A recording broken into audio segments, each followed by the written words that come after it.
This is Listen St. Louis with Carol Daniel. When I think about the critical issues facing Black and Brown residents in the St. Louis area, I often ask the questions: how did we get here? What's holding us back? And how do we progress? At 9 PBS, we want to deepen our understanding and change the narrative. Join me as I look for answers and discover solutions on today's podcast.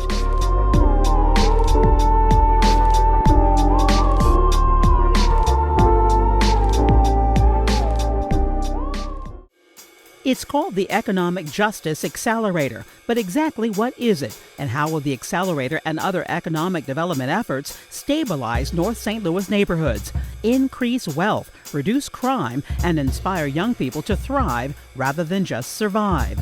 Let's talk about the future and the past of urban economic development with the president and CEO of the St. Louis Economic Development Corporation, Neal Richardson. Listen, St. Louis with Carol Daniel is supported in part by Midwest Bank Center and the Betsy and Thomas Patterson Foundation. Welcome back to another podcast, another episode of Listen St. Louis with Carol Daniel. I am so honored and so proud to have our next guest with us. We're going to dig deep into economic development.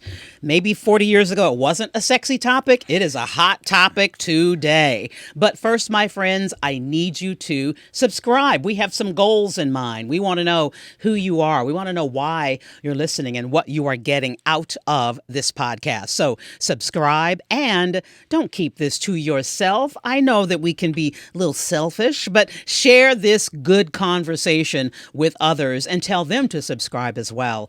And then leave us a review, leave us a comment, let us know if there's a subject matter, a person that you would like us to talk to. Put your comments in on YouTube and on this podcast. Thank you again for joining us for another episode of Listen St. Louis with Carol Daniel. And Neal Richardson is here. Thank you so much. It's such a pleasure to have you. Very excited to be here, Carol. This is an exciting moment for me to talk more about SLDC, the St. Louis Development Corporation, economic development, and all the great work that we're seeking to do to drive St. Louis forward into the future. I already learned some things when you sat down, because I just imagined that you've got a 3-year contract, and I wanted to know, where are you in the contract? But tell us how you are chosen, how this position is selected, and exactly what you do. Yeah, so the St. Louis Development Corporation is a 501c4. So our responsibility is to drive economic development growth for the city of St. Louis. We are the only economic development agency solely focused on driving economic growth for the city itself. We have corporations such as the St. Louis Economic Development Partnership, who's very focused on the region, as well as Greater St. Louis, Inc., that others and your listeners and viewers may be familiar with as well. And they're focused on driving economic growth forward too. But we partner with them focused solely on the city priorities around how that helps us achieve our regional and state level goals around economic development and growth. So I've been in my role since June of 2021. As you may be aware, Mayor Jones was elected in April of 2021, and I actually was going through the interview process before she was even elected as mayor. Under Cruzen administration, they did their initial search for the new CEO, the executive director for SLDC, as my predecessor, Otis Williams, announced his retirement. So it was a very extenuous process, very extensive. Went through probably 6 or 7 different rounds of interviews. Really? And ending once Mayor Jones was elected, they had a finalist of about 5 candidates, and I was one of them. Came in and really presented the Economic Justice Action Plan as the future for how we drive equitable growth in the city overall. And I had the blessing and privilege to being selected for the role by the committee. Mayor Jones and the administration nominated me to the SLDC Board of Directors as a candidate for the position. Then I was ultimately selected and elected as the next CEO of St. Louis Development Corporation. So that was in June of 2021. And then some subsequent months following my selection as the CEO, I was then appointed as the chair of the board of SLDC. So the St. Louis Development Corporation, as I stated before, is a separate 501c4. We have our own governing board. Okay. So I'm not a city department. So I don't fall under the mayor's direct purview, but I am part of her cabinet. So I advise her on economic development strategies and goals and priorities. We have our own separate budget that we are responsible for managing. This past fiscal year, we approved a budget for about $35 million. Those funds come from where? So those funds come from the 9 development boards that SLDC oversees. So we are responsible for managing the Land Reutilization Authority, also known as LRA. Mm-hmm. So our city lands bank. We have the Land Clearance for Redevelopment Authority that has taxing authority for projects to remove blight from communities and neighborhoods. So we provide tax incentives, tax abatements, and other activities to promote development in areas that are historically underserved or on projects and parcels that are not contributing to their full economic potential to our tax base at the city. We also manage the Port Authority. So we have port leases that we manage on behalf of the city. But then also we have some operating boards, such as the Local Development Company. So this board is responsible for providing small business loans in the form of SBA and 504A, so equipment financing, other capital financing for small businesses in the city of St. Louis. So we get interest from that, and though that interest is then accrued and then inputted into our revenue stream. So that's part of our operating budget. Also, SLDC manages a new market tax credit program. We are one of the most successful awardees for municipality of that program in the entire country. Really? Yeah, we received over $500 million in the last 15 years of our existence of the new market tax credit program. And that program is focused on driving job creation in low to moderate income communities. So you may see the new Symphony as they're expanding. Right. That's a new market tax credit project. We also have committed funding to the new Ronald McDonald House in the Tower Grove, Grove neighborhood. And then also we are investing and made a commitment to Urban League, $10 million new market tax credit award. For their headquarters? For their new headquarters on the corner of Kings Highway and Dr. Martin Luther King Boulevard. So really excited about those projects. But those projects and those investments, we also accrue some interest and fees associated with managing those investments. So that goes towards our operating budget as well. So we have a total of 9 development boards that I am the executive director of each one of those boards, and then the CEO of SLDC. And so 6 of those 9 development boards, which are all made up of volunteers, residents of the city of St. Louis, have chairs, and each one of those chairs have a seat on the SLDC board. Okay. So 6 of the 9. And then we have 2 ex officio seats for the Board of Aldermen. One is the Budget and Public Employees Committee, and then the other is the chair of the HUD's committee with the Board of Aldermen. So currently that's Alderwoman Shameen Clark-Hubbard and Alderwoman Kara Spencer. So they have 2 seats, and then Mayor Jones appoints the chair of the board, which is me. Okay. And so that's a huge corporation that's responsible for driving economic growth. You have no gray hair. I can't even imagine. No, it's coming. Okay. So I read in many different interviews that you've done that this is personal for you. Yes. Why is that? This is very personal for me, being the CEO of such a significant and vital corporation within economic development for the city and the growth and the future of our city, because I'm born and raised here in the city of St. Louis. I was born in the Lewis Place neighborhood, and I always tell this joke is I was born in Lewis Place. I went to church in the Ville at Antioch Baptist Church. And then my grandmother lived in the Penrose neighborhood. So when you talk about North St. Louis City, it's very near and dear to me. That's my old stomping ground, but also went to school at Rankin Technical College, got my associate's degree in electrical control systems, then progressed to Webster University, where I got my bachelor's of science and my MBA degree with the emphasis in finance from Webster. So I'm homegrown, and now being able to take those lived experiences coupled with my 16 plus years of experience in real estate development and community finance really creates a opportunity for me to bring that knowledge and that lived experience to this role, to bring a perspective that allows us to see ways in which we can drive growth, not just from an economic standpoint, from a macro level, but how are our investments making an impact on the lives of people every day?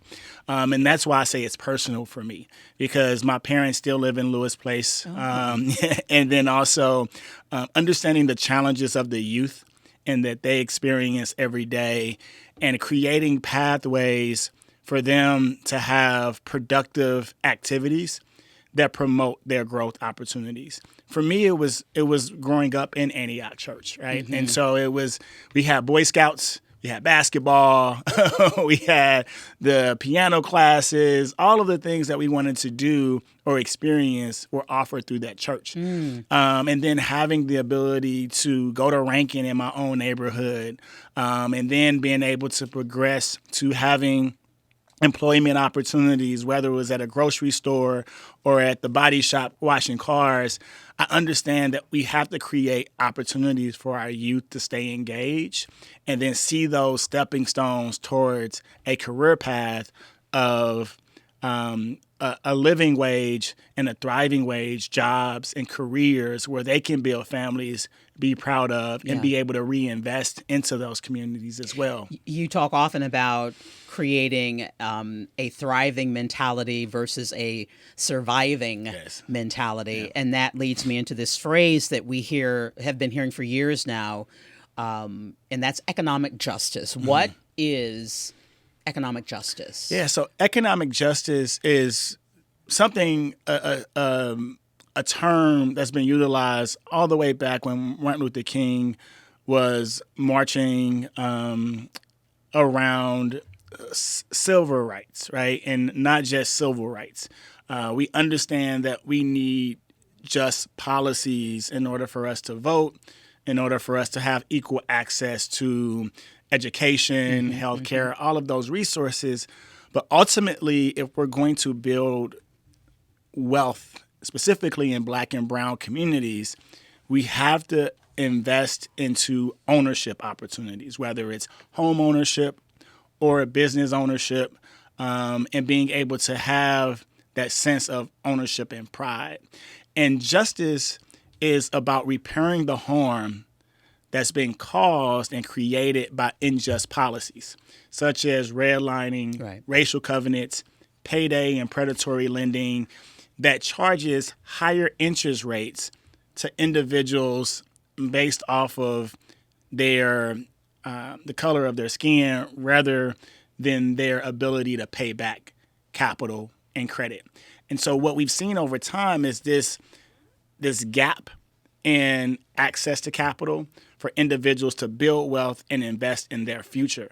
One example I like to give is my parents bought the house in Lewis Place, 1986, for about $60,000. Okay. And over the last 30 plus years, they've paid down that mortgage.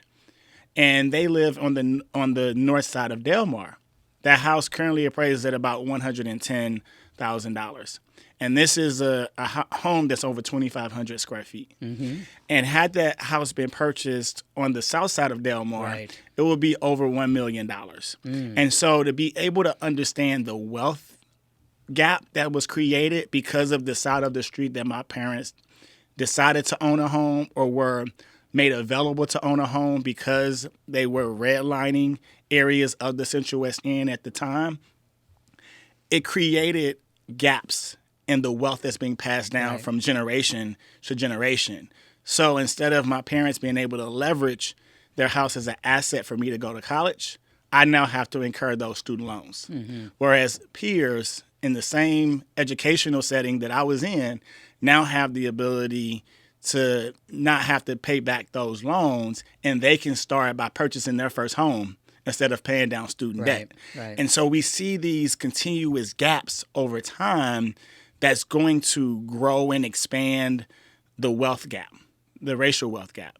And so if we're going to have interventions that address those things, we have to recognize the harm that's been caused and go back and create programs and policies that address those gaps. And so that's what economic justice is really about, is how do we recognize the past and then invest in products, programs, and projects that ultimately reverse those trends of growing economic opportunity and closing that wealth gap over time. And that's why when we laid out the Economic Justice Action Plan, we had 5 primary goals. The first primary goal was about strengthening neighborhoods.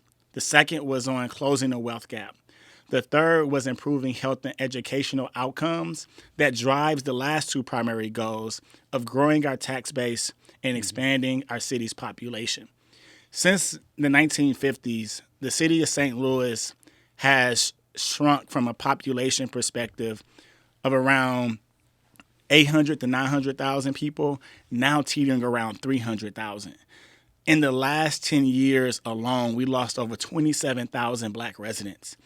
And that's not because Black people don't love St. Louis or want to live here or build a family here, but it's because the economic opportunities were not presented for them to live in a environment that provided them the resources to be successful long term. And so in order to grow our city's population and ultimately improve our tax base, we have to be focused on how do we reverse that trend of a decline of our population of Black and brown residents. Some listening might say that's the fault of leadership. That's not the fault of redlining. Well, I would say those are policy. Leaders create policy. Right. And so leaders at the time, they created policies on where investment dollars go. And that's why I think it's very important for the listeners and the viewers to understand that elections matter, right? And who's in power and who's in leadership, whether it's in the mayor's office or in the Board of Aldermen, it matters because the Board of Aldermen is the legislative branch. They write the policies, they create the different initiatives, and they identify the programs in which the executive branch ultimately invest into and implement.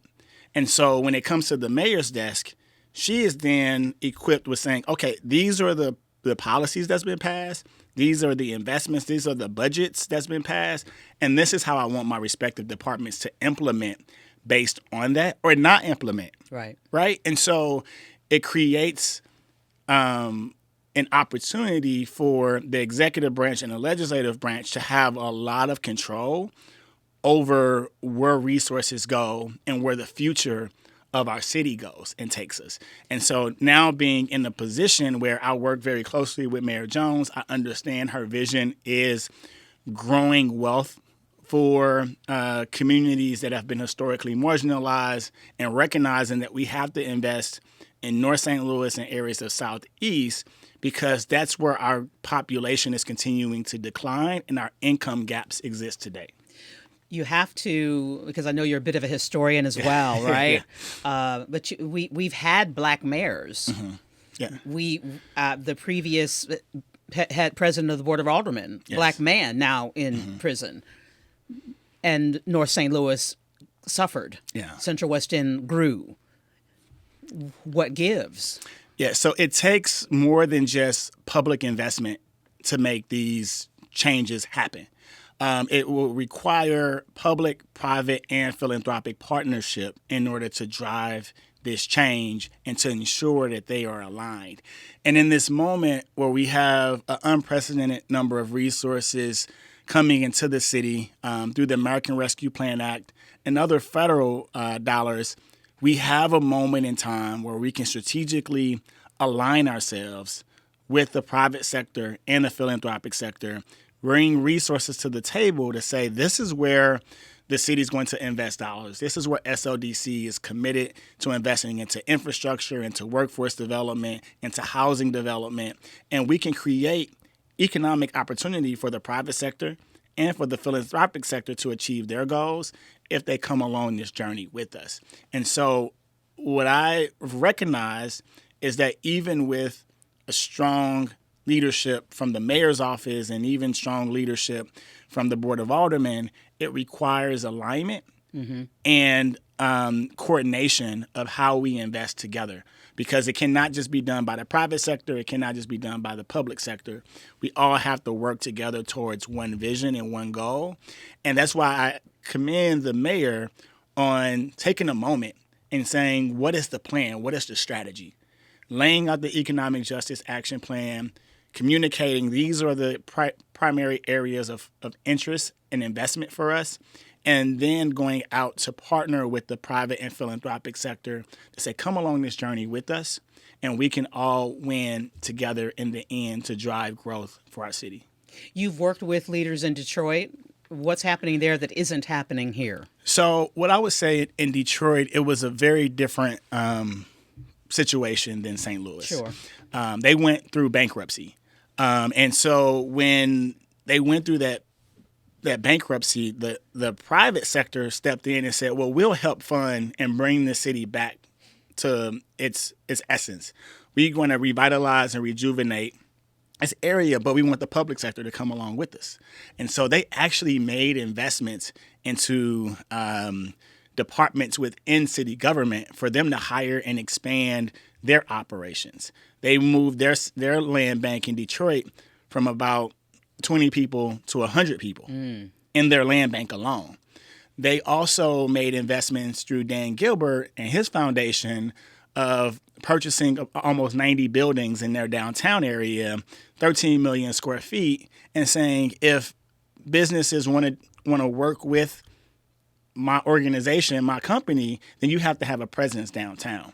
And so really the corporate sector guided and helped set that vision that brought along the other philanthropic partners, the other corporations, and they had a clear vision for how they wanted to revitalize the downtown of Detroit and then make investments in strategic neighborhoods across the city that everyone agreed to, from the private sector to the mayor's office, to their council, and then the philanthropic sector also put in over $5 billion into that city. Right. And so you have, again, a litany of private and philanthropic partners in Detroit, and we just don't have that deep of a bench here in St. Louis that's committed to the same vision and being able to coalesce those dollars. And so that's really what Mayor Jones and myself have really been on a mission to create this strategy and this vision, putting up the first dollars through the American Rescue Plan Act, and then bringing that philanthropic and corporate partnership along the way with us. I do want to talk about your trip to London with the St. Louis Trade Mission delegation. And 9 PBS viewers saw you as part of our special Power of the Pitch. You can go back and watch that at 9pbs.org, by the way. But you went to London, and one of the purposes of that, of course, was to showcase who we are, what we have to offer in London, but to see what happened after the 2012 Olympic Games and what happened in West London. What was your main takeaway from that trip? It was about the assets that were invested into during the London Games and how they leveraged that as a tipping point for many of the neighborhoods around it. it was not just looked at a building or a structure. It was looked at as an anchor of how that can be a catalyst to drive growth and create more affordability in housing in those neighborhoods. How do they bring and invest into the commercial districts, into those businesses that support the economy of London, specifically in the neighborhoods surrounding the stadium in which the Cardinals and the Cubs played. And one of my takeaways from there was, how do we create an ecosystem in St. Louis that builds off the soccer stadium? Right, and really seeing that not just as a place or as a district, but how do we create an entire neighborhood that's supported through housing, through retail, through office space that can ultimately help us grow and bring more people to downtown St. Louis, specifically in downtown West. Density is critically important for our city. Again, I spoke about our population decline, but if we're going to attract, younger residents, those who are just graduating from college, how do we keep them here? We have to have neighborhoods that are attractive, that are walkable, that are bikeable, with amenities and entertainment that's within walking distance. And I'm really excited about downtown West as well as what we're building in Midtown. We've seen a lot of growth happening there with Cortex, with the Foundry, the Armory, now the Topgolf, and seeing that connectivity. But that's what I really took from London, is we have to use this moment of the investment that the Taylor family made in the soccer team and the soccer stadium as a catalyst to bring people in, but to keep them here long term. You said in Power of the Pitch that unity is what is missing. What is the one message that we should have? What is the one accord that we should be on? Yeah, and so I talked about this at our mayor's business luncheon. Our theme was United, We Thrive. We cannot solve these issues and these challenges that we have alone. And that brings me back to my earlier topic of, we can't just solely rely on the mayor or a president of the board of aldermen to solve these generational issues and challenges that we've been up against. But it will require all of us coming together, putting our egos to the side and saying, how can I pitch in? How can I add value through the tools and resources that I have to drive equitable growth where all people can thrive? And our economic justice strategy, it's empower, develop, and transform the city through a more vibrant, just, and growing economy where all people can thrive. And that requires the private sector to say, I can bring products to the table that can advance home ownership opportunities or provide affordable rental opportunities for families who want to live in the city. It brings the philanthropic sector to say, I want to invest in arts and culture, but I also want to invest into workforce development programs for our youth, unemployed and underemployed, to have access to the jobs that are growing in our region that we're seeking to attract.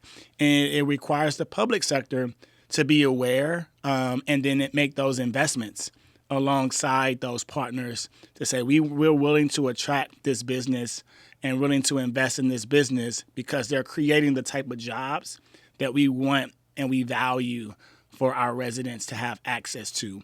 And then also ensuring that we have clear policies that create mixed income neighborhoods. So as we're building, the next high rises of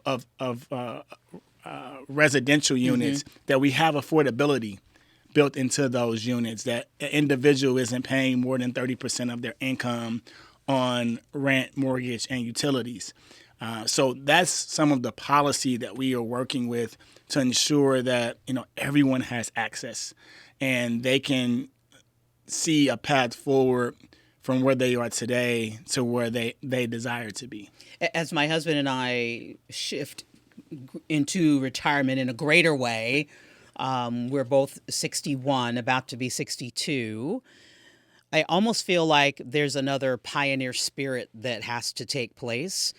So one of my friends is a realtor, and she sent us a house in St. Louis. I won't say where it is, but I think the back wall is falling, and it's a gut job, but the exterior is stunning, Yep. right?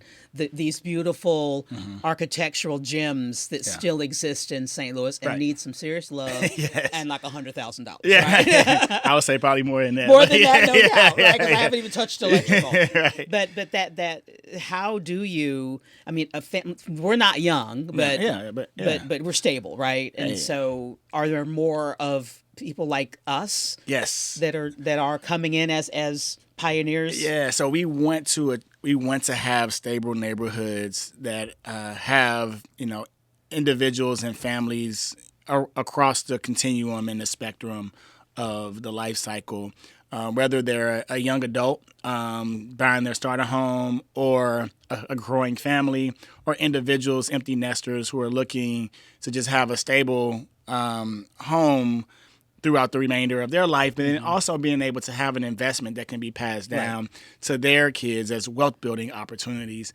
And so we are investing into those neighborhoods that cannot attract the capital to rehab those homes, and then being able to get finance to actually purchase it, fix it up, Right. and then to live in it long term. The old jumbo loan is a scary thing. Right. And so we have created a new program through the American Rescue Plan Act that's partnering with Habitat for Humanity and Tabernacle Community Development Corporation, which is a Black-led CDC housed out of the Jeff Vanderloo neighborhood, where we invested $10 million, $5 million each organization, and we then put it through the new market tax credit structure, where they were able to obtain an additional $4 million of tax credit equity. So it's a $14 million fund. They're building about 50 new homes. Those homes will be in neighborhoods and on streets where a mortgage has not been originated in over 10 years. And that's because of the appraisal gap. That's because of those racial covenants. That's because of that redlining that we talked about earlier, where now, even if you have $200,000 to invest into a house, you're not getting that money back because it won't appraise at that amount. So if a house has a back wall missing, and you have to still do the electrical, the plumbing, and not even think about all of the great amenities you want to put in your home, it may cost you $200,000 to $250,000. But when you go to a bank, they're going to say, well, even at full completion, the house is probably worth $180,000. So you're automatically underwater and cannot access the necessary capital into actually building up that house. So that's a bad investment. And from a business perspective, no one would do that. And so that's why those houses has continued to sit for decades. It will take interventions from the public sector to actually create that market where we can take a loss on some of those houses up front, because we'll see it as kind of grant proceeds into being able to stimulate growth in that market. And now you have a developer or a homeowner that puts $250,000 into a house. We then provide a subsidy where a portion of that loan can be forgiven, and then also provide down payment assistance for a homeowner where they can then buy down that equity to a point in which the loans that are being provided are at 90 to 95% of the loan of value. So now you're having some equity, and then that also does something great for that community because you have comps now.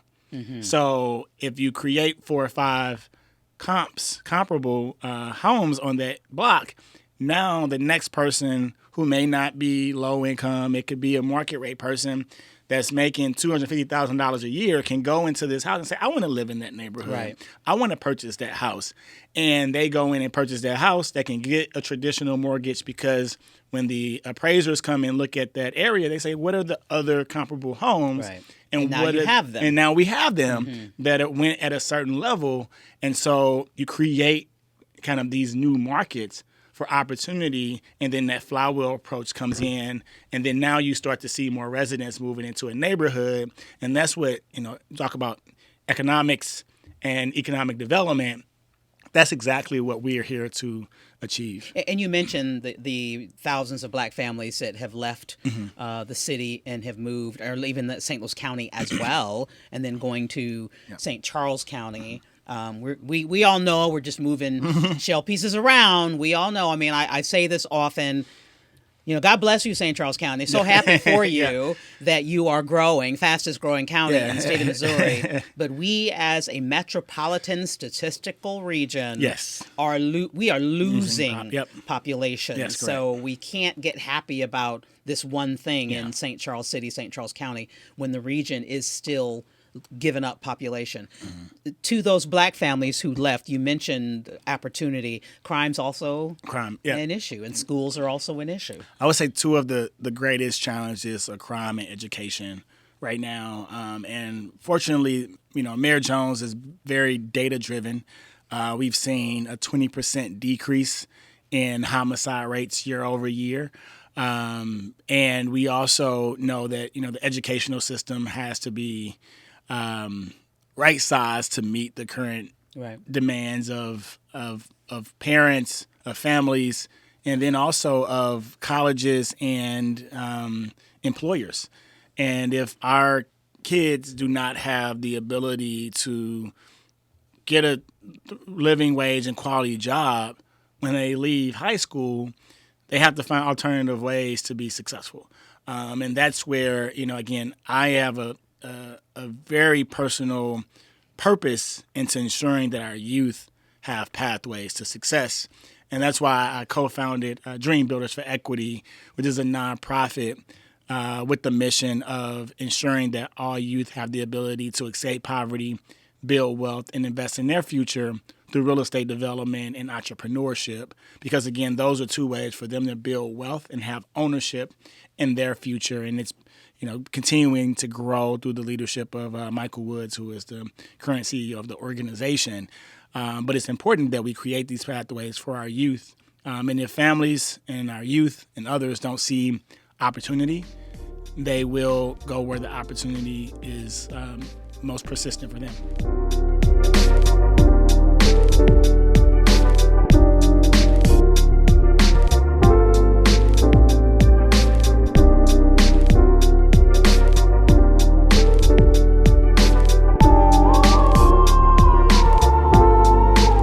Listen, St. Louis with Carol Daniel is supported in part by Midwest Bank Center and the Betsy and Thomas Patterson Foundation.